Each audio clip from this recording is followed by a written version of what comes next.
হে বরুণ দেবতা, তুমি তো একটু আগেই দেখেছিলাম কালো পোশাক টোশাক পরে মেলায় ঘুরতে যাবে বলে একটু সেজে গুজেছিলে।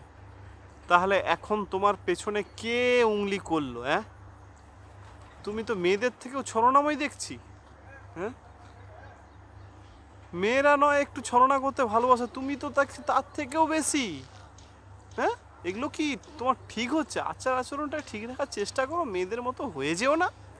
হ্যাঁ, এই দেখো, এই যে এই পাশটা একটু দেখো, এই পাশটা এখনও তোমার মনে হচ্ছে যে একটু কালো কালো, তুমি পোশাকটা এখন ঠিকমতো খোলোনি। আবারও বলছি, তুমি একটু পোশাকটা ঠিকঠাকভাবে পরে নাও। হ্যাঁ, একটু তোমার করুণা দেখাও যাতে একটু বাঁচি আমরা, বুঝলে? একটু বাঁচি। সূর্য দেবতার কাছ থেকে গানের বাজার ধার নিও না, যখন তখন ভুলভাল কাজ করতে যেও না।